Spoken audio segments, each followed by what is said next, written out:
Hello everyone, welcome back to the channel. Today we are going to learn 10 common English idioms that native speakers and fluent English speakers also use every day. I'll explain each idiom with its meaning and an easy example. So keep a notebook ready and let's begin. So the first one is spill the beans, which means to reveal a secret. किसी भी राज की बात को या जो बात किसी को नहीं पता है, जब हम उसे रिवील कर देते हैं तो हम उसे बोलते हैं स्पिलिंग द बीन्स.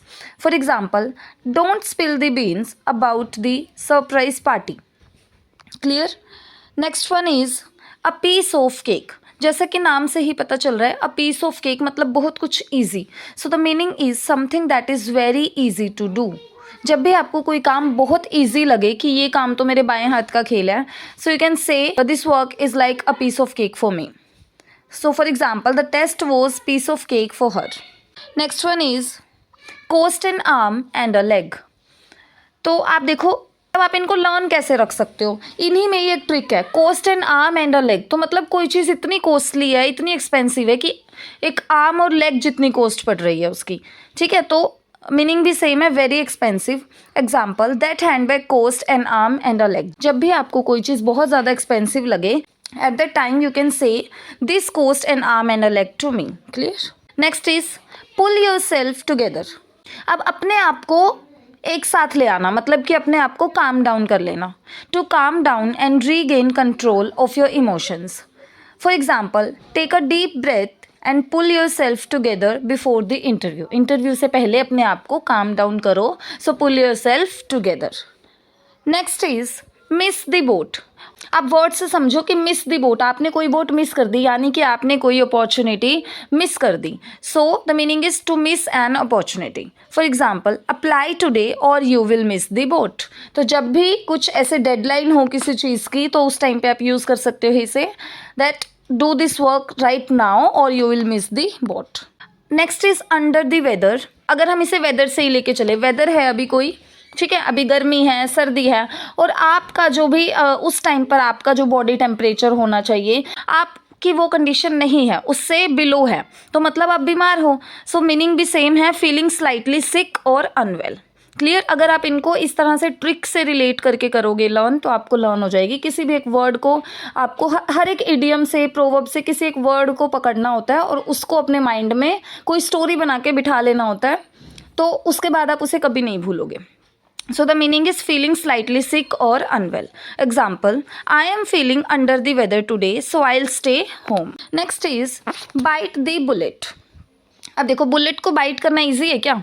बिल्कुल भी नहीं इजी है. बुलेट को बाइट कौन ही करेगा? तो मतलब कि कोई डिफ़िकल्ट काम या फिर ऐसा काम जो आपको पसंद ना हो. Meaning to do something difficult और unpleasant because it is necessary. So, for example, she decided to bite the bullet and start speaking English every day. अब जिनकी मदर टंग इंग्लिश नहीं है, ऑब्वियसली हमारी भी मदर टंग इंग्लिश नहीं है, तो इंग्लिश कोई सब्जेक्ट नहीं है, इंग्लिश एक लैंग्वेज है. इसको आप जितना बोलोगे, जितना प्रैक्टिस करोगे, आपकी उतनी फ्लुएंसी अच्छी हो जाएगी. Next is the ball is in your court. अब देखो, बॉल अब आपके कोर्ट में है, मतलब ये आपके लिए क्या है, बेनिफिशियल है.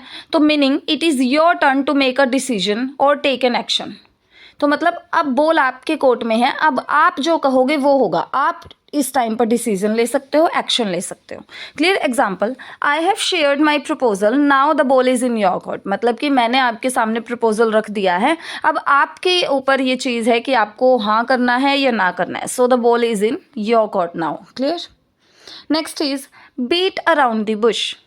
मीनिंग, अब देखो, बीट अराउंड द बुश यानी कि कोई भी चीज़ है उसके चारों तरफ ही बस घूमते रहना, और मेन चीज़ पे, जो भी आपका मेन टास्क है, जो भी आपका मेन बात है, उसको ना कहना. मीनिंग भी सेम है. To avoid saying something directly, avoided the point और बी इनडायरेक्ट. अगर कोई भी आपके सामने इस तरह की कुछ हरकत करता है कि वो मेन पॉइंट पे नहीं आ रहा है, बात को घुमा रहा है, तो आप कह सकते हो don't beat around the bush. Clear. So example, stop beating around the bush and tell me the truth. Next and last one is a blessing in disguise.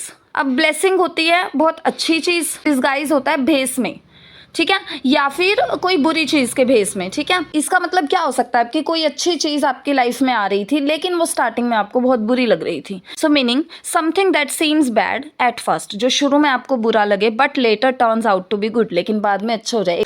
Missing that bus was a blessing in disguise. उस bus को miss करना मेरे लिए एक blessing था because I met an old friend. तो इस तरीके से आप इनका यूज़ कर सकते हैं। आई थिंक बहुत ज़्यादा टफ मैंने नहीं चूज़ की थी, बहुत ही डेली जो आप यूज़ कर सकते हो उस टाइप की थी। आप अपनी डेली रूटीन में इनको यूज़ कर सकते हो और मैंने आपको ट्रिक से समझाया है कि किस वर्ड से रिलेट करके आप किसको याद कर सकते हो। तो मुझे नहीं लगता कि इन्हें लर्न करना आपके लिए टफ होगा। So yeah, this is enough for today. Now it's your turn. Tell me in the comments which idiom you like the most and write one sentence using it. If you found this lesson helpful, don't forget to like, share and subscribe for more English learning videos. Also, thanks for watching and I'll see you in the next video. Happy learning. Bye bye. Take care.